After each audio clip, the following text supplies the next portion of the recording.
Bonjour tout le monde, bienvenue dans la rubrique de G, c'est un plaisir de vous retrouver aujourd'hui pour une nouvelle vidéo, et puis pas n'importe laquelle de vidéo, puisqu'on va aborder un personnage que j'aime pas plus que ça. Est-ce que c'est vraiment le meilleur moyen de commencer une vidéo?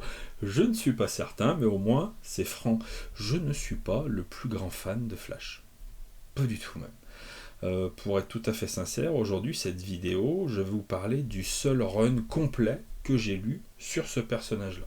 Et en plus, c'est un personnage qui est malgré tout assez complexe, puisque le Flash a eu plusieurs identités. On sait qu'il y a eu Jay Garrick, ensuite il y a eu Barry Allen, ensuite il y a eu Wally West, ensuite c'est parti en cacahuète, il y a eu de nouveau Barry Allen, ensuite c'est parti en cacahuète, maintenant il y a Barry Allen et Wally West et toujours Jay Garrick.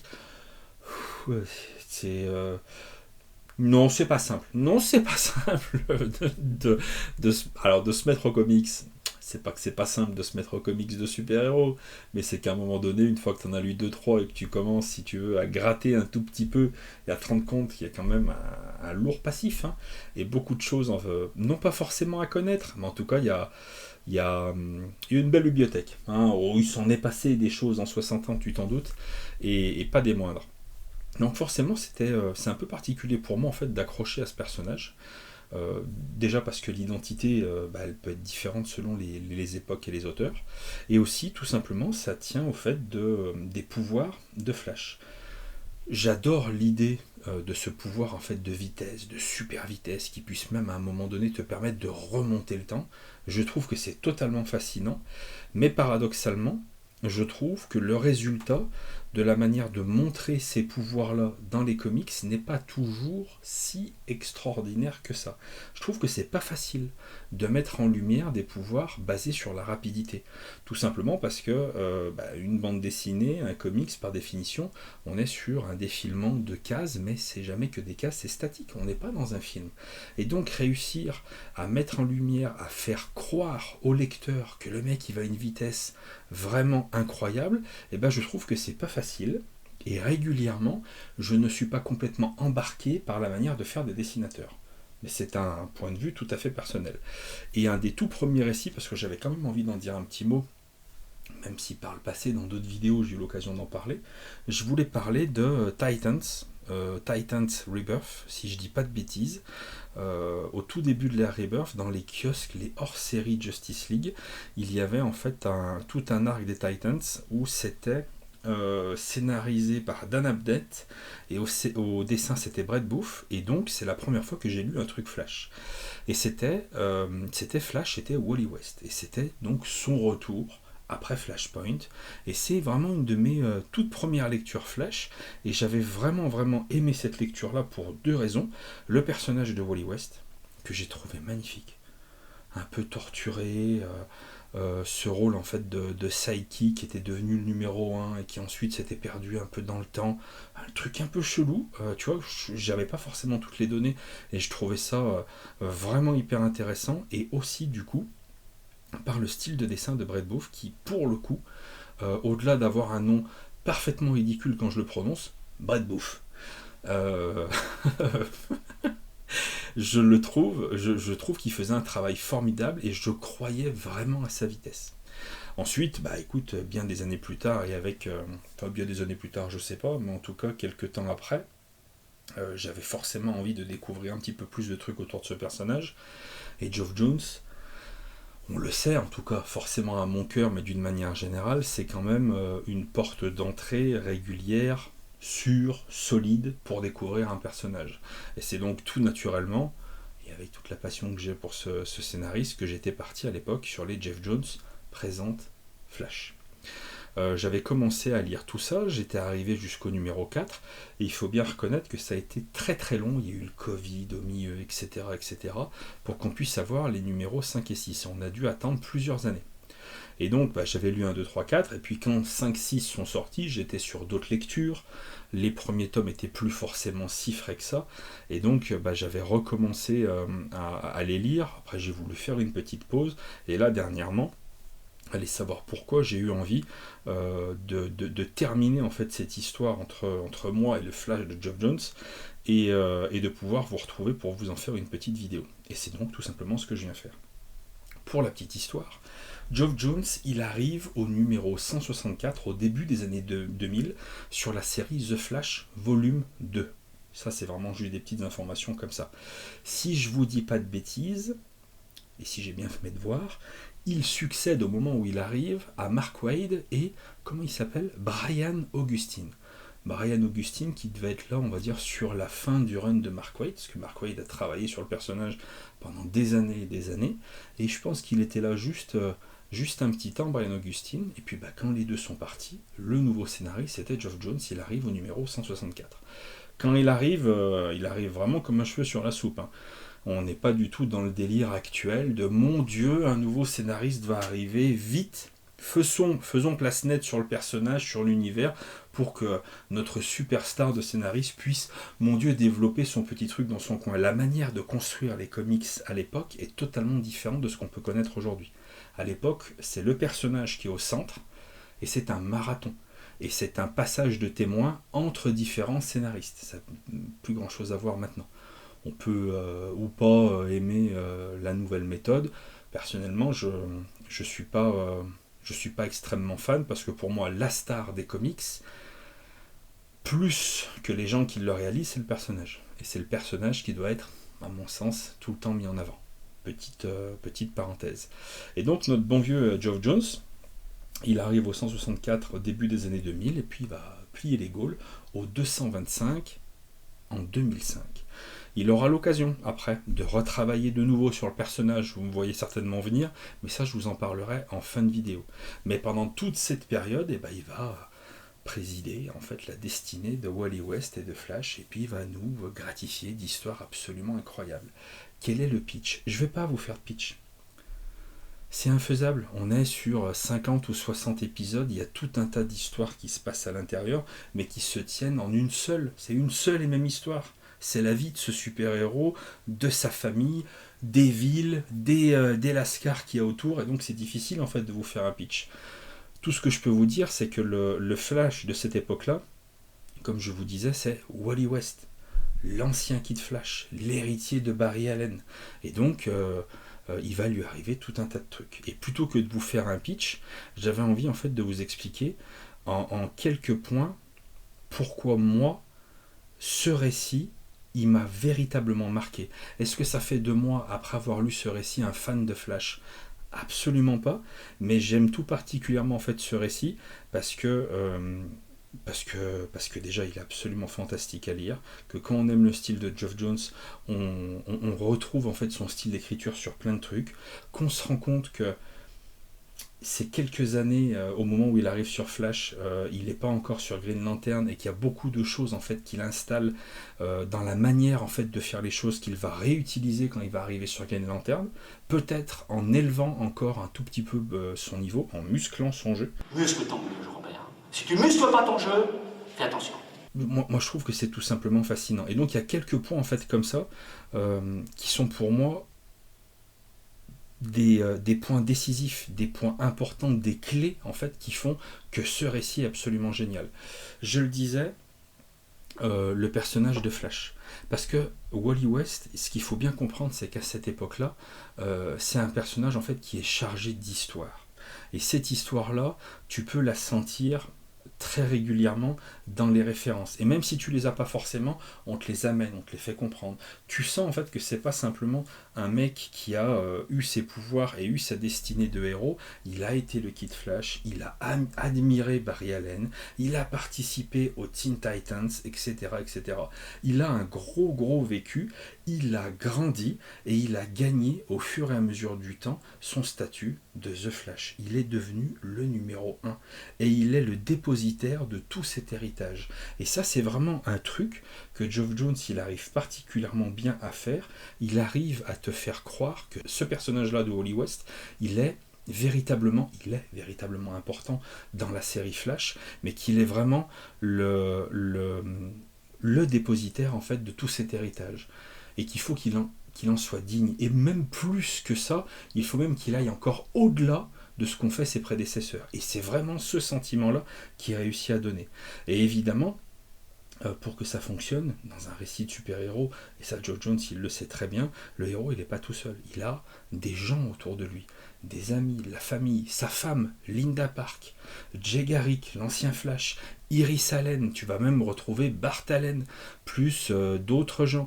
Tu vas avoir aussi des liens avec la police de Keystone City. Je ne me rappelle plus les profileurs, tout ça. J'ai mangé les noms des Amario, Mario, un truc comme ça. J'ai mangé le nom des flics. Mais en fait, il y a tout un microcosme en fait qui va graviter autour de lui, des alliés. Et ça va aussi permettre, via ces personnages-là, de faire rentrer des arcs narratifs. C'est merveilleux, c'est merveilleux. C'est pas simplement ce personnage-là qui respire, c'est tous les gens qui sont autour de lui. Un autre truc que j'ai trouvé fascinant, et c'est quelque chose auquel je crois beaucoup, notamment dans l'univers d'ici. Une des grandes richesses de l'univers d'ici, ce sont les lieux. Il y a des lieux qui sont mythiques, il y a des lieux qui ont une âme, qui ont une présence, où il suffit simplement d'évoquer les noms pour qu'on ressente quelque chose. Gotham City. Métropolis, c'est des lieux, on n'aura pas forcément les mêmes images qui vont venir, suivant qui on est, notre parcours, nos connaissances, mais ça va forcément résonner en nous de cette manière-là. Ça se construit à travers le temps, au travers des différentes séries, au travers des différents scénaristes, mais ça se construit, là, dans le cas présent, je trouve, beaucoup avec Geoff Johns. Wally West, en termes de lieu, lui, il vient de... alors, je me rappelle très bien le nom, c'est la ville jumelle, à chaque fois j'oublie le nom, lui vient de Keystone City, et Barry Allen, il vient de... C'est là où tu remercies tes notes, Central City. Et je ne sais pas pourquoi, à chaque fois je confonds avec la ville de GTA Liberty City, qui n'a rien à voir. Barry, lui, vient de Central City et Wally vient de Keystone. Et c'est ce qu'on appelle en fait les villes jumelles. Keystone City, c'est une ville prolétaire. C'est une ville de gens qui travaillent. C'est une ville qui, non pas que ceux qui n'ont pas les mains dans le cambouis en fait ne travaillent pas, c'est pas ce que je veux dire, mais on est sur les petites mains, on est sur des gens qui font de la production industrielle. C'est une ville qui est vraiment versée dans la construction automobile, etc., etc. On est dans le cœur industriel des États-Unis. C'est ça. Keystone City, c'est ça que ça sent au travers des pages, au travers des épisodes. Ce lieu a une âme. De par le lieu, de par les gens qui vont composer en fait cette ville-là. Keystone, c'est pas n'importe quoi. Keystone est relié par un pont à, j'allais dire nouveau Liberty City, mais c'est incroyable, je n'y arriverai jamais, à Central City, qui est un petit peu, c'est pas plus riche, mais un peu plus huppé, c'est ce qu'on appellerait peut-être un peu plus les cols blancs, etc., etc. Et de quelle manière en fait, de la manière dont Geoff Johns en fait il nous dépeint ces lieux, il leur donne une âme. Il ne déambule pas Wally West à vitesse grand V dans n'importe quelle rue. Il déambule dans les rues de sa ville. Et c'est pas n'importe quoi. C'est tout con ce que je vous dis, mais ça a vraiment son importance. C'est ce petit cadre-là qui peut paraître invisible quand on n'est pas dans l'analyse en fait de ce qu'on est en train de lire, mais qui donne vraiment du corps à ce qu'on est en train de lire, qui donne du corps au comics, qui donne du corps au récit. Keystone, c'est comme Gotham. Vous imaginez Batman dans une autre ville ? Une ville quelconque des États-Unis où ça n'aurait pas de sens. Il faut absolument en fait que Batman il soit à Gotham. Et ben là c'est pareil. Wally il est à Keystone. Et à l'intérieur de cette ville, tu peux retrouver des lieux aussi que tu réussis à faire grandir et auxquels tu vas donner véritablement une importance. Si Gotham City a Arkham, à Keystone, on a Iron 8, le pénitencier en fait des Lascars. Et c'est Iron 8, c'est vraiment le pénitencier, la prison que tu vas revoir tout au long en fait du récit. Beaucoup de choses vont se tramer là-bas, de l'action, de la bagarre bien sûr, mais des complots, il y a un tas de choses en fait qui vont se passer là-bas. Et il va être tenu, donc j'ai mangé le nom en fait du directeur de la prison, mais c'est pas n'importe qui. Enfin voilà, Iron 8, c'est vraiment une prison qui a une caractérisation. Et tous ces trucs-là, ça participe encore une fois à la crédibilité du récit. Évidemment, tu te doutes que tu peux pas croire à ce récit dans le sens où tu vas croiser le maître des miroirs et Flash, mais il réussit en dépeignant ces différents lieux-là, à te créer une proximité avec eux. Et donc tu es investi naturellement dans l'histoire en fait des personnages par ce biais-là. On parlait du lieu d'incarcération des Lascars. L'autre point qui pour moi est essentiel, c'est le point central, je trouve, du travail de Geoff Johns dans ce run, c'est les Lascars. Les Lascars, les ennemis emblématiques des différents flashs. Je n'ai pas beaucoup de connaissances, moi, en fait, des Lascars. De ce que je sais, de ce que j'ai cru comprendre, ils n'avaient pas forcément autant d'importance par le passé, dans les précédents runs. Ça, je le sais pas, c'est ce que j'ai cru comprendre. Et là, tu sens véritablement que Geoff Johns, il va accentuer vraiment le truc sur les Lascars. Déjà, ils sont pleins. Il y en a je sais pas combien. Et c'est vraiment une bande qui est complètement atypique. Et c'est une bande que tu vas voir intervenir d'une manière collective. Il va y avoir une caractérisation collective de ces personnages-là en tant que Lascar. C'est vraiment une entité que tu vas retrouver tout le temps, en fait, aux prises avec Flash. Et en même temps, au-delà de la caractérisation collective, Geoff Johns, il va s'attacher avec une très grande dextérité à faire une caractérisation individuelle de certains des Lascars, par le biais de temps en temps de numéros qui leur sont entièrement dédiés, ou tout simplement au travers des pages et tout. Alors les numéros que j'ai pas forcément notés, mais qui sont dédiés aux Lascars, il y en a un sur le maître des miroirs, il y en a un sur Heatwave, et il y en a un sur Captain Cold, si je dis pas de bêtises. 3 épisodes. Incroyable. D'une ingéniosité absolument infaillible. Et le but de ces épisodes, en fait, ça va te permettre de revenir sur l'origine story de ces méchants-là, de comprendre un petit peu plus ce par quoi ils sont passés, de comprendre leur motivation et qui ils sont réellement. Et l'antagonisme qu'ils vont avoir en fait avec Flash. Et c'est une construction qui est super super intelligente.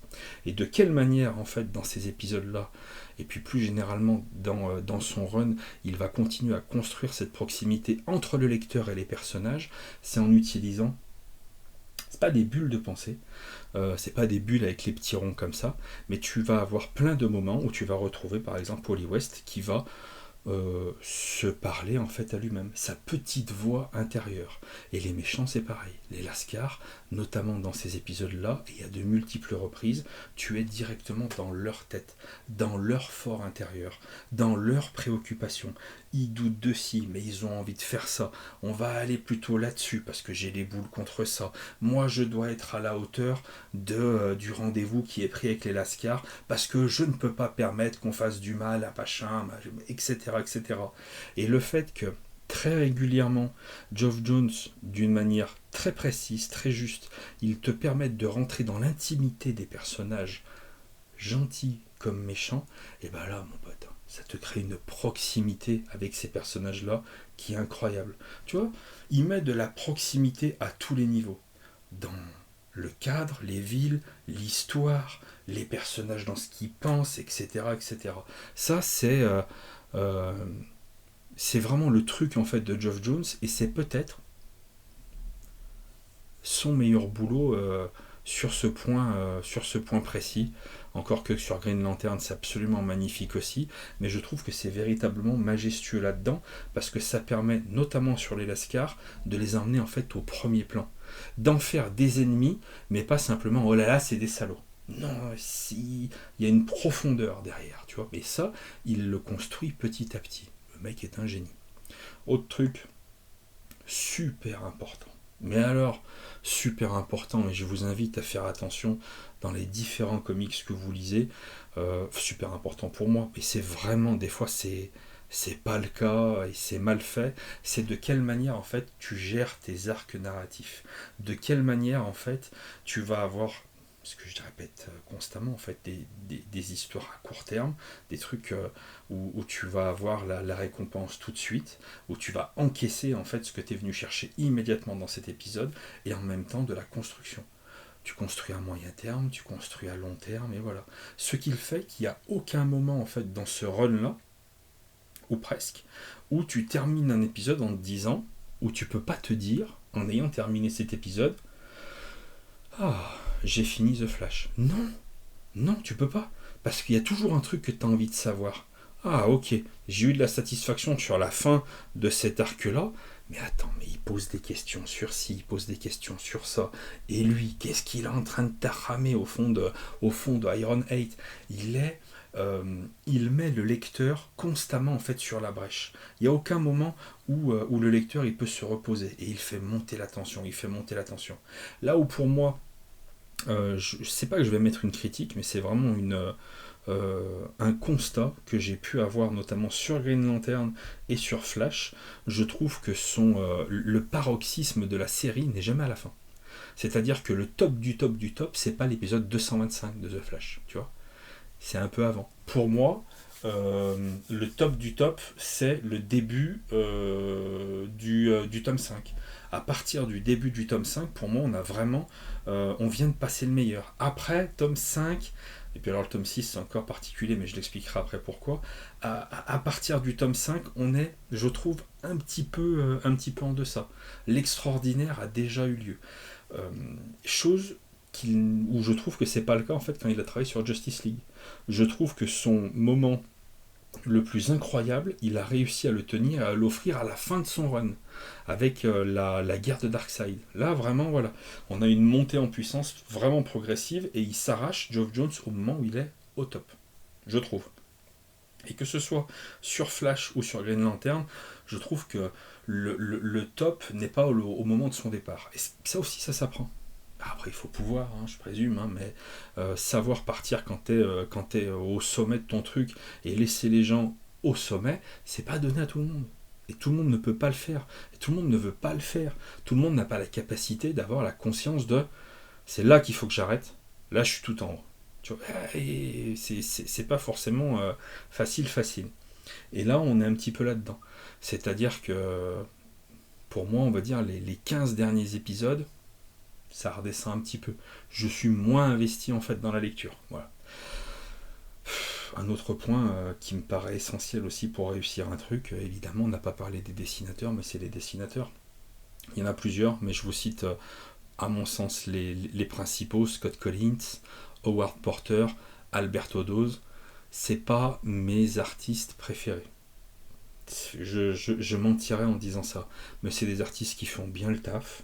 Il y a, je trouve, une certaine uniformité en fait dans les dessins. Ça me plaît relativement bien. Il y a un moment donné, justement, avec Alberto Dose, où il y a vraiment une rupture graphique, où ça n'a plus rien à voir, mais qui se justifie complètement par ce qu'on est en train de lire. C'est-à-dire qu'il y a vraiment un changement d'ambiance. On passe sur quelque chose de très sombre, de très dur.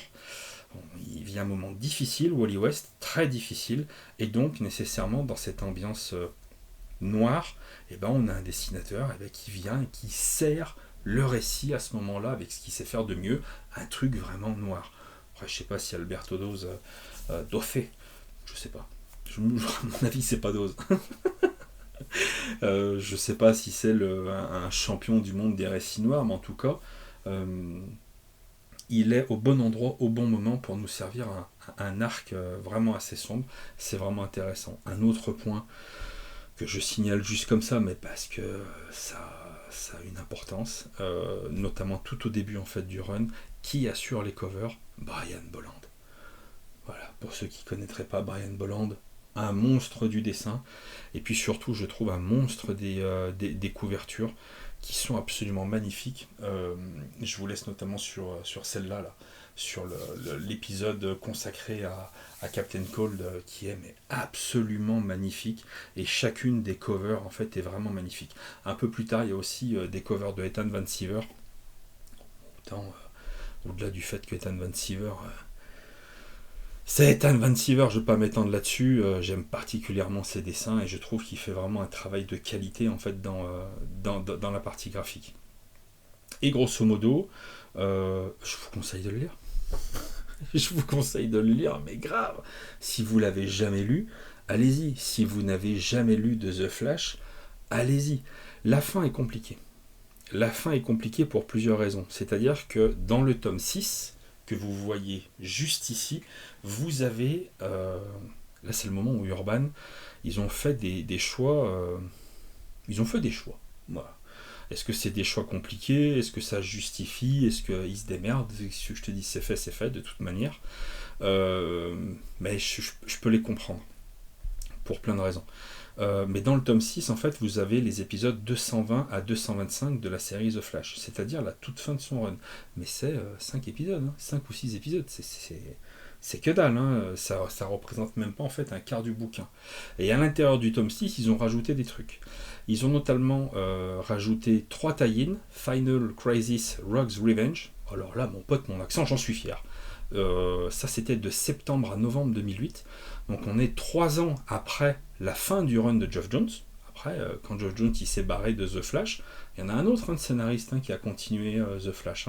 Mais lui, il est revenu en fait juste pour ces 3 tie-in à l'event Final Crisis. J'ai pas souhaité les lire.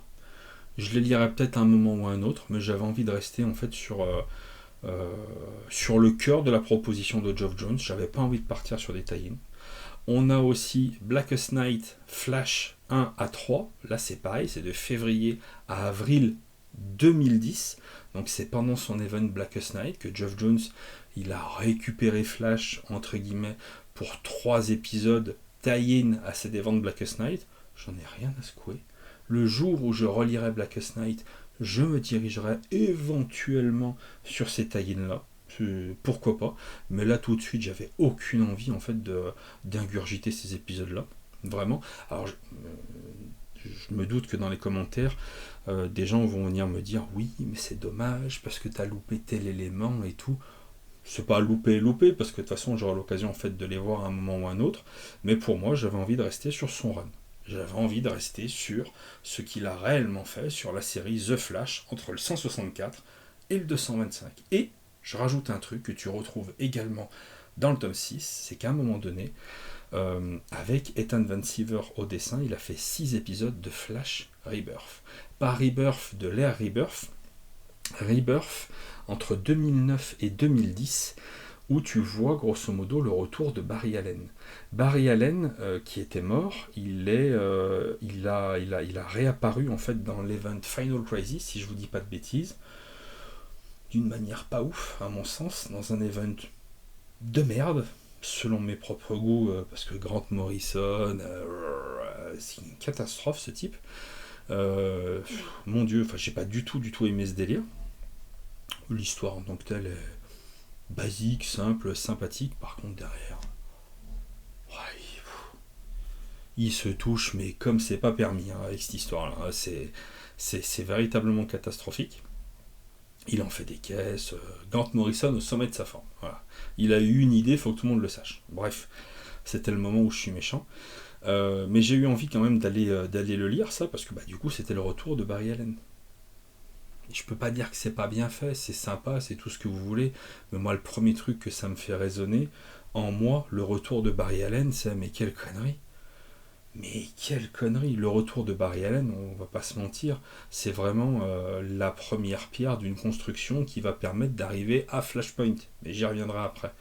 C'est vraiment ça en fait le retour. Le retour a eu lieu dans Final Crisis, mais il fallait quand même avoir une petite mini-série, un truc un peu sympathique pour expliquer quand même non pas le retour de Flash, mais les premiers jours du retour de Flash, et avec une baston contre le Reverse Flash, etc., etc.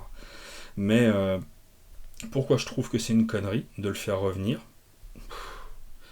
Parce que si tous ceux qui meurent dans les comics finissent à un moment donné par revenir, la mort n'a aucune valeur. Si la mort n'a aucune valeur dans un récit de super-héros, ce que tu lis n'a pas de valeur.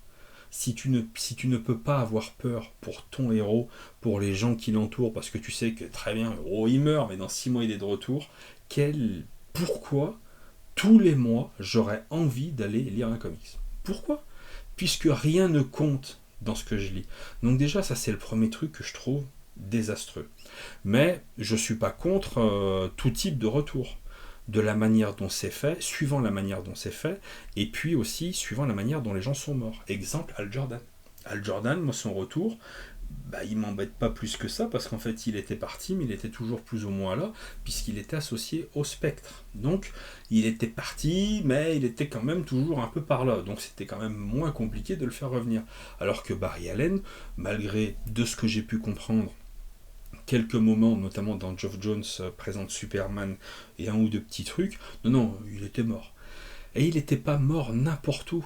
Il n'est pas mort au coin d'un épisode de Flash et puis hop, on enchaîne. Non, non. Il est mort dans l'event le plus emblématique de chez DC Comics. Il est mort dans Crisis on Infinite Earth. Il n'est pas mort n'importe où. Il est mort dans un récit qui est ultra important, capital en fait dans la construction, dans ce qu'est le DC Comics moderne depuis 40 ans, 35 ans. On va pas trop vieillir tout de suite. Mais, et je trouve fou de faire revenir ce personnage-là à ce moment-là. Parce que c'est pas un des derniers trucs qui n'était pas revenu, mais c'était quand même un des emblèmes en fait de Crisis on Infinite Earth. Tout le monde a en tête ces images de la mort de Barry Allen, qui étaient véritablement choquantes, marquantes, impactantes. Ça a fait l'histoire, cette mort-là. Et donc c'est complètement con en fait de le faire revenir. Et en plus, ça pose un léger problème. C'est-à-dire que tu le veuilles ou non, tu dégrades ton Wally West. Pendant des années et des années, tu t'appliques à faire de Wally West le Flash. C'est pas facile de succéder à son mentor. C'est pas évident. Il va falloir des scénaristes, il va falloir des histoires, il va falloir du grandiose pour qu'il puisse gagner ses galons et être le Flash. Et au moment où il y a quand même, je crois, une bonne quantité de personnes pour qui Wally West est le Flash, tu décides de... Excuse-moi Wally. Merci, mets-toi un petit peu sur le côté, revoilà Barry Allen. C'est ridicule, tu dégrades ton personnage de Wally West, tu dégrades toute la construction que tu as faite depuis toutes ces années autour de ce personnage, tu dégrades ton Crisis on Infinite Earth, puis tu es bien content, hein, t'as ton Barry Allen, ton Wally Allen qui est revenu, ouais super quoi. Et ça te sert à quoi? À raconter Flashpoint.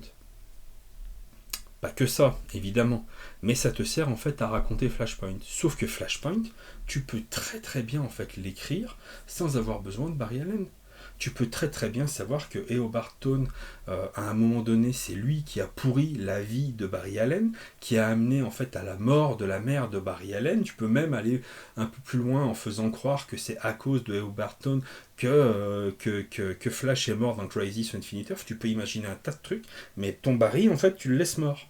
Et c'est Wally qui essaye de revenir dans le passé pour changer les choses, notamment pour sauver Barry Allen et sa mère. Toi, tu peux imaginer un truc comme ça. Comme ça, tu gardes la même trame narrative, les mêmes conséquences, mais tu laisses ton Barry Allen mort. Mais c'était pas l'idée. Parce que tout simplement, derrière, ça permettait de partir sur les New 52. Et pour commencer une nouvelle ère, ils voulaient Barry Allen en premier. Et Wally West, on l'a dégagé. L'histoire a été longue et au fur et à mesure, il a réussi en fait à revenir, mais au final, tu te rends compte que sur toutes ces années, c'était extrêmement brinque-ballant. Et de ce que j'ai pu lire dernièrement dans le Flash Infinite, bah, c'est toujours un peu brinque-ballant. T'as toujours deux Flash, t'as toujours Jay Garrick qui est plus ou moins là. Ouais, c'est à l'image en fait de l'univers d'ici depuis la fin de l'ère Rebirth. Un gros bordel, frérot. C'est un gros bordel, j'y comprends plus rien et j'ai laissé tomber, pour être tout à fait honnête. Néanmoins, voilà, le tome 6, vous pouvez retrouver tout ça à l'intérieur, mais ce qu'il faut savoir, c'est que ce n'est pas nécessairement, en fait, les derniers travaux de Geoff Johns sur Flash. C'est pour ça que derrière, avant même que le tome 5 et le tome 6 de Geoff Johns présente Flash sortent, si je dis pas de bêtises, ils ont sorti Urban Flashpoint Prélude. Et à l'intérieur, tu retrouves aussi Flash Rebirth, les épisodes 1 à 6. Ce qui fait que entre ce tome-là et ce tome-là, j'ai 6 épisodes en doublon, mais c'est pas... Écoute, la vie est dure. Tous les collectionneurs de comics sont à un moment ou un autre des doublons. Quand c'est pas des triplons sur She-Hulk, mais bref. Et à l'intérieur, on peut retrouver d'autres trucs que je trouve relativement intéressants, parce que c'est réellement ce qui va finir de nous conduire à Flashpoint. Flashpoint que j'ai adoré, au demeurant, pour l'histoire, tout ça. Bref, Barry, après, c'est Barry. Et à l'intérieur, on peut retrouver donc du coup la nouvelle série Flash qui ensuite a été rebootée donc en 2010, et vous avez les épisodes 1 à 7 et les épisodes 9 à 12 de la nouvelle série Flash, et c'est les derniers épisodes avant le Flashpoint que vous pouvez retrouver en fait juste ici. Et à l'intérieur de ce tome de Flashpoint, vous avez toute la mini-série Flashpoint bien évidemment, et vous avez également l'épisode 8 du Flash volume 3. Pourquoi ils l'ont pas mis là, et pourquoi ils ont préféré le mettre ici, cet épisode, c'est parce que c'est centré sur Eobard Thawne, et ils ont absolument raison, parce que ça permet une espèce de petit prélude récapitulatif merveilleux, juste avant Flashpoint. Pour le coup, c'est une excellente décision éditoriale. Je me doute qu'ils s'en foutent complètement que je dise que c'est une excellente décision éditoriale, mais pour le coup, celle-ci, je la trouve géniale. La fin de Jeff Jones présente Flash plus prélude, ça aurait pu être mieux géré, avec éventuellement un tome 7, en évitant des doublons, etc. Mais après, vous avez fait aussi comme vous avez pu, parce que tout ça n'est pas du tout sorti en même temps, et surtout pas la suite. Et pour les gens qui auraient envie éventuellement de poursuivre encore un tout petit peu leur découverte de Flashpoint, vous avez en 3 tomes le monde de Flashpoint. Moi j'ai pris que ce tome-là, parce qu'en toute honnêteté c'est vraiment que des tie-in. Et vous savez que moi les tie-in, je me brosse avec, mais quelque chose de bien propre. Mais j'ai quand même pris cela parce que vous avez en fait les tie-in concernant donc du coup Batman, le Joker, sans rentrer dans les détails. Et c'est des histoires que j'ai trouvées vraiment excellente, vraiment sympa, et qui donnait un petit plus charmant, notamment avant de partir sur le Batman Rebirth de Tom King. Voilà, petite parenthèse. Dis donc, je vous en ai raconté des trucs. Hein. Est-ce que, après tout ça, ça fait de moi un grand fan de Flash ? Non, non, toujours pas. Toujours pas. J'ai jamais lu le Flash New 52. Pas eu l'occasion. Barry Allen, pas forcément très envie d'aller dessus pour les raisons que j'ai pu évoquer. Flash Rebirth m'a aussi quand même bien vacciné, on va pas se mentir. J'ai essayé 2 tomes de Flash Infinite et pourquoi faire, pas tellement d'appétence pour ce genre de truc. Moi je suis dans un moment donné où du côté de chez DC j'attends que quelqu'un prenne réellement les commandes de cet univers. J'attends que quelqu'un mette un coup de pied dans la fourmilière et repropose un statu quo qui, moi, me permette en fait de redémarrer réellement. J'aimerais un univers d'ici qui soit beaucoup plus accueillant pour les nouveaux lecteurs. Parce que là, mon pote, je pense que c'est pas facile de vendre du DC moderne. J'en suis même à peu près certain, parce que si c'était réellement facile, on n'aurait pas ce type de publication du côté de chez Urban, on n'aurait pas des gros livres catalogues. Par héros, on aurait beaucoup plus de tomes. Quand ça marche, tu essayes de faire beaucoup plus de tomes. Quand ça marche moins bien, tu as tendance à te recentrer. Tu vois, tu fais des économies d'échelle. C'est le commerce, hein. C'est malheureusement logique, mais à mon sens, c'est vraiment un indicateur qui tend à prouver que ça fonctionne pas vraiment. Et j'espère que cet univers, à un moment donné, réussira à rebondir, à proposer des choses un peu plus de qualité que ce qu'on peut voir maintenant. Néanmoins, je ne sais pas si je vais pas continuer les Flash Chronicles. J'ai eu ce premier tome qui m'avait été auquel je tiens beaucoup pour plein de raisons, qui m'avait été en fait offert par Dramoon et Spider-Man pour mon anniversaire, que j'avais lu, que j'avais globalement bien apprécié, et j'avais surtout apprécié, comme j'avais pu le dire en fait dans ma vidéo, tout le travail éditorial de Yann Graff à l'intérieur qui est vraiment en fait une main tendue, et, voilà, c'est vraiment un outil incroyable pour t'accompagner dans cette lecture, et qui me permet en fait une meilleure compréhension, entre guillemets, pas de ce que je lis, parce que ça, j'arrive à comprendre ce que je lis quand même, mais une compréhension en fait de l'univers, et puis des connaissances en fait sur les coulisses de l'époque, etc., qui sont pour moi extrêmement importants, et qui font le sel de mes lectures quand c'est sur des trucs anciens comme ça. Je sais qu'il y a le tome 2 qui est sorti, c'est pas impossible qu'à un moment ou un autre j'aille dessus, même si les prix sont... Oula, mon dieu, faut surtout pas dire que les comics c'est cher, parce qu'après tu te fais engueuler, tout ça. Les comics c'est cher. Tant pis si ça irrite certains vendeurs de comics, c'est une réalité. C'est pas facile de partir sur toutes les lectures que tu aimerais. Tu es obligé de sélectionner, tu peux pas tout acheter tout le temps, ça on est bien d'accord. Mais je sais pas, peut-être qu'à l'occasion j'irai sur la suite, parce que j'entends tellement de bien du Flash de Mark Waid que j'ai bien envie quand même de le tenter. On verra, c'est pas impossible. Je vous invite vraiment, mais alors sans aucune modération. Si vous avez envie de découvrir le personnage de Flash, ou si vous connaissez Flash, mais que vous n'avez jamais lu ce run, à foncer dessus, vraiment. Le tome 1, faut lui laisser le temps un petit peu d'arriver à Geoff Jones, parce qu'il arrive vraiment en plein milieu d'une histoire, donc il faut fermer certaines portes, et puis commencer à placer ses propres pièces, mais dès la moitié du tome 1, et jusqu'à... de toute façon, jusqu'à la fin, il y a des choses à en retirer, et vraiment, il y a des moments qui sont tout simplement géniaux. Quand on aime les super-héros, quand on aime DC Comics, ça me semble être véritablement un passage obligé, et une des petites merveilles de ces 25 dernières années. Vraiment, je vous le conseille. N'hésitez pas à me dire dans les commentaires si vous aimez Flash, si vous avez aimé cette vidéo, ce que vous pensez du run de Flash par Geoff Jones. Je vais aller boire un coup, moi j'ai beaucoup parlé. Ça m'a fait plaisir de vous faire cette vidéo, et je vous dis à bientôt dans la rubrique de G. Salut.